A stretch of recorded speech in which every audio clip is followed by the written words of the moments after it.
Campur-campur aja bang, diaduk-aduk.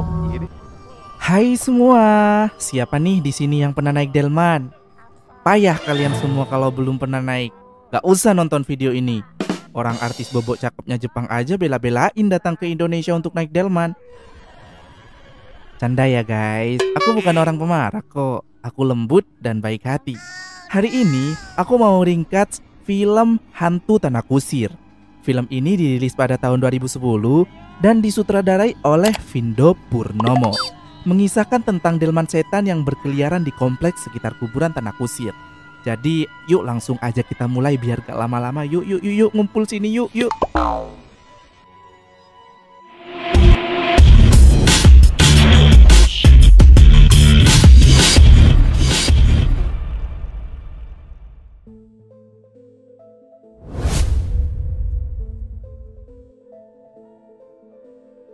Adegan dimulai dari Om Samiun dan Tante Siti yang memiliki hubungan sejak sebelum Samiun ini menikah.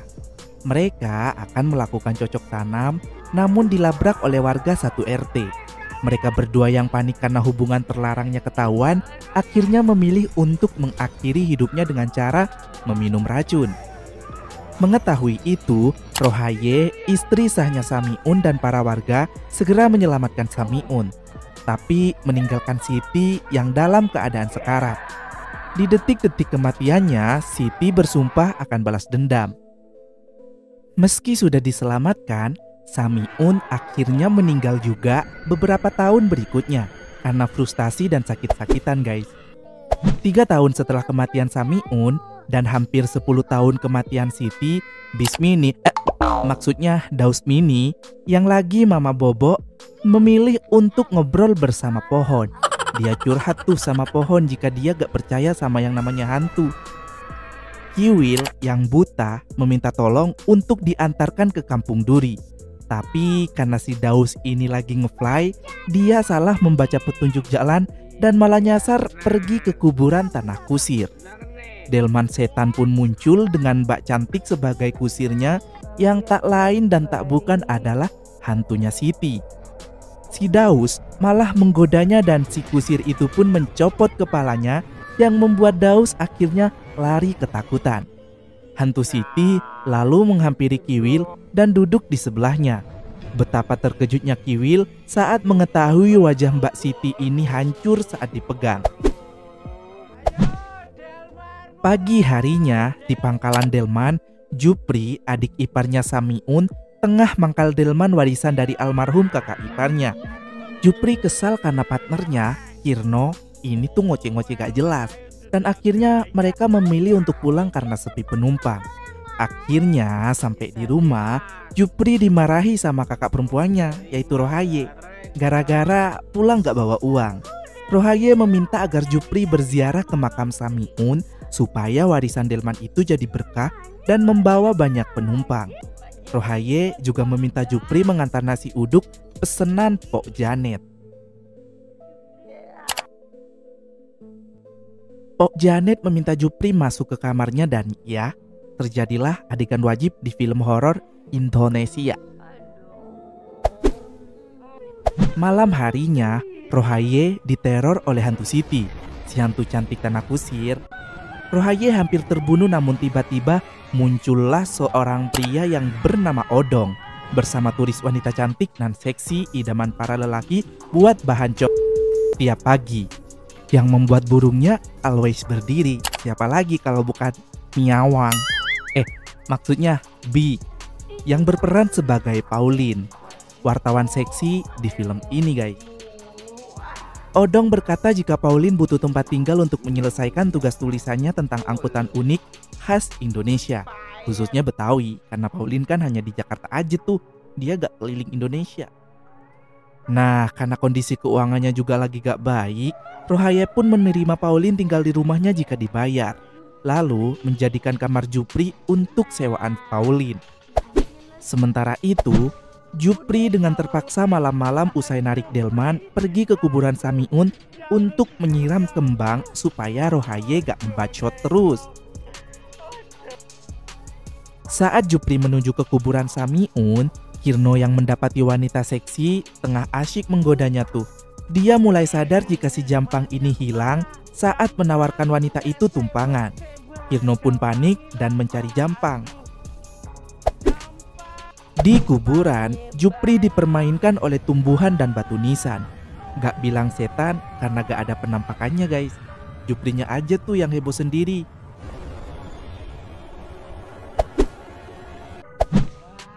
Kirno menemukan delman yang gak diketahui pemiliknya, dan dia pun membawanya sebagai pengganti Jampang yang hilang karena takut dimarahi Rohaye. Padahal itu adalah delman setannya si Siti, hantu tanah kusir. Jupri yang pulang ke rumah mencari dan memanggil-manggil Rohaye, namun gak ada sautan. Lagi pakai genset kali tumpoknya.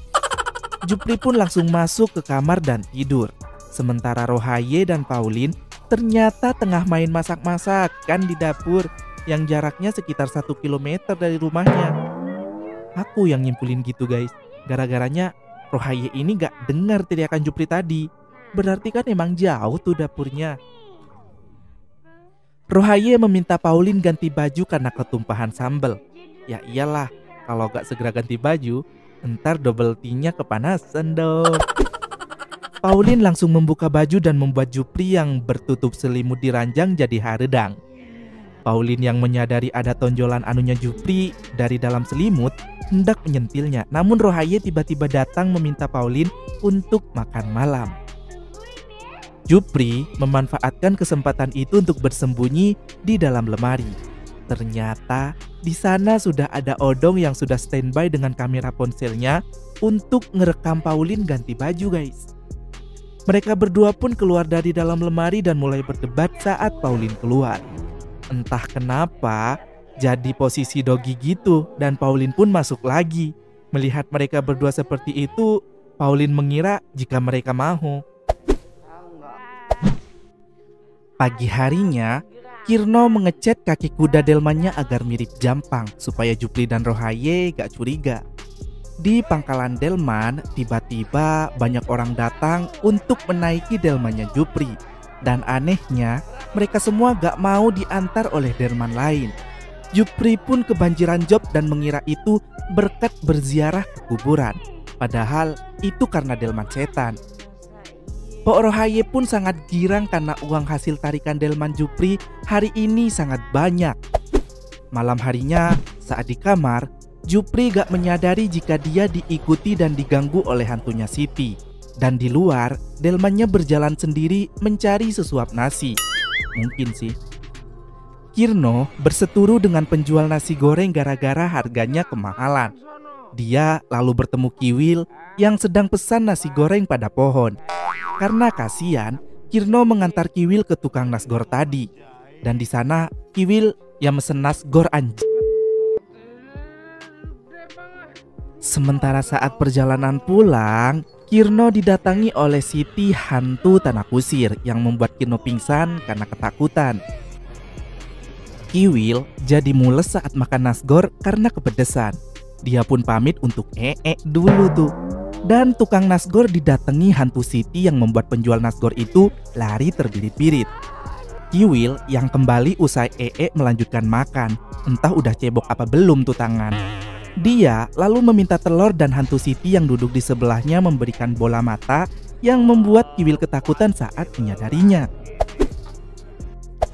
Di rumah Rohaye, Jupri melamunkan Pauline yang tengah makan paha ayam dengan eksotis, seakan dirinya memijat Pauline. Ketika dia akan mencium Pauline di dunia khayalannya, malah nyipok si Odong di dunia kenyataan.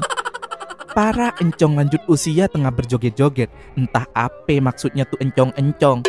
Tiba-tiba Daus, bukan yang mini tadi ya, tapi yang separoh, datang untuk meminta setoran pada salah satu encong itu.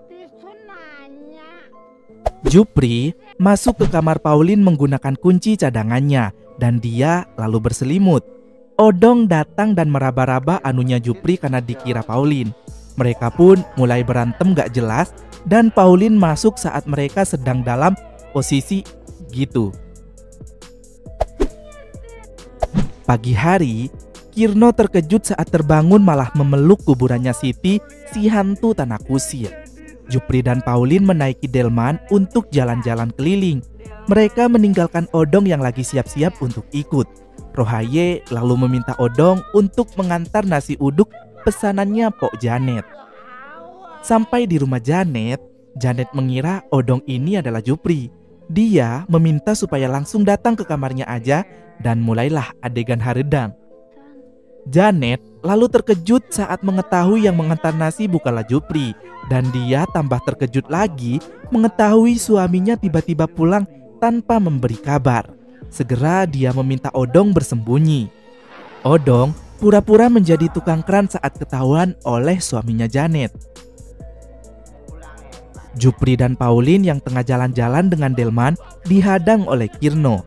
Kirno memberitahu Jupri jika yang dia tumpangi bukanlah delman si Jampang, tapi delman setan. Namun Jupri menghiraukan perkataan Kirno. Di tengah jalan, mereka berhenti untuk mengambil gambar beberapa kendaraan di Indonesia, seperti beca, angkot, odong-odong, dan lain-lain. Di rumah, Kirno datang dengan penuh kehebohan. Dia berkata pada Odong jika mereka harus segera menyelamatkan Jupri dari delman setan. Tiba-tiba langsung malam aja tuh guys. Odong dan Kirno bersepeda untuk mencari Jupri dan Pauline. Mereka menelusuri jalan kuburan tanah kusir, tapi gak juga berjumpa. Odong malah membonceng pocong. Jupri dan Pauline berhenti untuk membeli minuman di warung nenek-nenek tua. Nenek itu bilang jika Jupri sedang diikuti.